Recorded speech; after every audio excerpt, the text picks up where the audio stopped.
Hai, Shalom. Salam kasih di dalam nama Tuhan kita Yesus Kristus. Bersama dengan saya sekali lagi di dalam renungan setiap hari. Tapi sebelum itu, seperti biasa, kita minum dulu. Supaya Anda boleh merasa saya menikmati minuman itu. Mari bersama-sama dengan saya di dalam Yeremia bab 17 ayat 5 sehingga 8. Beginilah firman Tuhan, terkutuklah orang yang mengandalkan manusia, yang mengandalkan kekuatannya sendiri, dan yang hatinya menjauh daripada Tuhan. Ia akan seperti semak belus di padang belantara. Ia tidak akan mengalami datangnya keadaan baik. Ia akan tinggal di tanah anggus di padang gurun, di negeri padang asin yang tidak berpenduduk. Diberkatilah orang yang mengandalkan Tuhan, yang menaruh harapannya pada Tuhan. Ia akan seperti pohon yang ditanam di tepi air, yang merambat akar-akarnya ke tepi batang air, dan yang tidak mengalami datangnya panas terik, yang daunnya tetap hijau, yang tidak khawatir dalam tahun kekeringan, dan yang tidak berhenti menghasilkan buah. Saudara-saudaraku, saya mengambil tema tentang andalkan kuasa Tuhan, jangan andalkan kekuatan manusia. Nah, konteks daripada teks yang kita baca sebentar tadi itu disampaikan oleh Tuhan kepada Yeremia untuk bangsa Yahuda, yaitu kerajaan di selatan, karena melihat kecenderungan Raja Zedekia dan juga para pembesarnya mula beralih pada kekuasaan dan pengaruh politik yang lebih besar, yaitu Mesir, untuk melawan Asyur.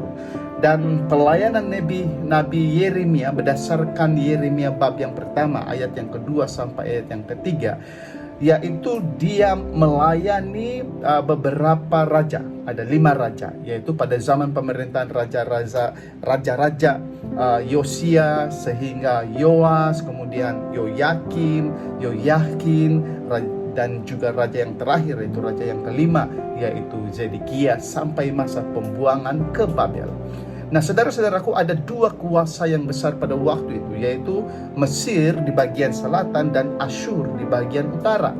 Dan kalau kita melihat pada sejarah kerajaan, 2 kerajaan, yaitu baik kerajaan Israel maupun kerajaan Yahuda, akhirnya kerajaan Israel di bagian utara itu telah ditawan atau ditakluk oleh kerajaan Asyur, manakala kerajaan Yahuda tampak kita sangka-sangka bahwa dia telah ditakluk oleh kerajaan di Babel. Satu kerajaan yang tidak disangka-sangka, kerajaan yang kecil, yang pada waktu itu ada 2 kerajaan yang besar, yaitu kerajaan Mesir dan juga Asyur.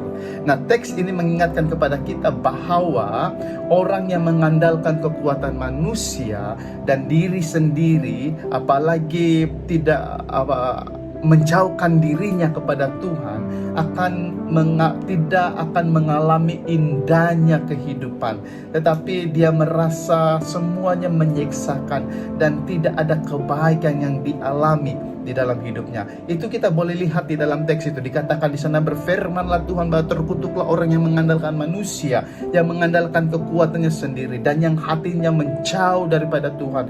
Ia seperti semak belus di padang belantara. Ia tidak akan mengalami datangnya keadaan baik. Ia akan tinggal di tanah anggus di padang gurun, di negeri padang asin yang tidak berpenduduk. Jadi begitulah situasi kehidupan orang yang mengandalkan dirinya sendiri, orang yang mengandalkan kekuatannya sendiri, dan yang tidak mengandalkan Tuhan. Tetapi berbeza, diberkatilah orang yang mengandalkan Tuhan, yang menaruh harapannya pada Tuhan. Ia akan seperti pohon yang ditanam di tepi air, yang merambatkan akar-akarnya ke tepi batang air, dan tidak mengalami datangnya panas terik, yang daunnya tetap hijau, yang tidak khawatir dalam tahun kekeringan, dan yang tidak berhenti menghasilkan buah. Dan ini berbicara orang yang mengandalkan Tuhan tidak takut dengan apa juga, karena dia akan mendapat berkat pertolongan Tuhan yang luar biasa. Saudara-saudaraku, orang yang bersandar pada bersandar penuh pada Tuhan akan mengalami berkat-berkat Tuhan dalam berbagai bentuk dalam hidupnya, karena Tuhan sumber segala berkat dan kehidupan. Nah, oleh itu saudara-saudaraku, janganlah kita bersandar penuh pada kekuatan, keupayaan, dan kemampuan manusia, apalagi kita meninggalkan Tuhan, karena kita akan mengalami kepahitan, kita akan mengalami keseksaan hidup ini, dan kita tidak mengalami hidup yang damai. Tetapi marilah kita bersandar dan mengandalkan Tuhan di seluruh dan segenap hidup kita. Kita akan mengalami semua kebajikan dan kebaikan Tuhan dengan luar biasa. Haleluya, haleluya. Amin semua.